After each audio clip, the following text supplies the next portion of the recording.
اعوذ باللہ من الشیطان اللعین الرجیم بسم اللہ الرحمن الرحیم قال رسول اللہ صلی اللہ علیہ وآلہ وسلم طلب العلم فریضۃ علی کل مسلم و مسلمہ۔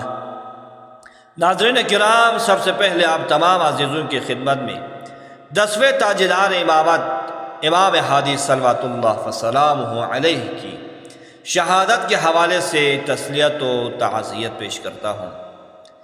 چنانچہ پیغمبر گرامی اسلام کے گوہربار احادیث میں سے ایک حدیث علم کے حوالے سے پیش کیا، جس کا ترجمہ ضروری نہیں سمجھتا چونکہ آپ سب جانتے ہیں۔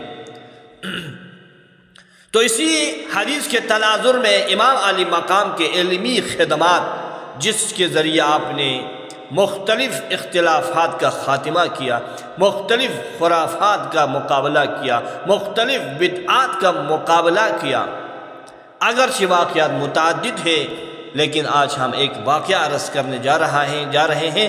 وہ یہ کہ ایک بار متوکل بیمار ہوا اور نظر مانی کہ اگر اسے شفا مل گئی تو کثیر تعداد میں دینار خدا کے راہ میں صدقہ دے گا۔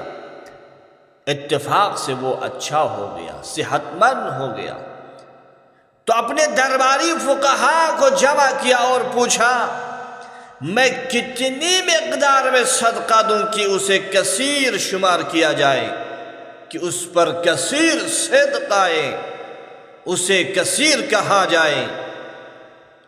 تو درباری فقہا تھے، درباری علماء تھے، اس مسئلے میں اختلاف کر بیٹھا۔ بعض نے کچھ کہا تو بعض نے کچھ اور کہا۔ متوکل مجبور ہو کر امام اس مسئلے کو امام کی خدمت میں پیش کرتے ہیں، تو امام نے جواب دیا، تم 83 دینار صدقہ دو، اور یہی 83 کے اوپر کثیر صدق آ جاتے ہیں۔ تو درباری فقہا نے، علماء نے اس فتوے پر تعجب کیا اور متوکل سے کہا، ان سے سوال کرو کہ یہ فتویٰ کس دلیل کی بنا پر دیا ہے؟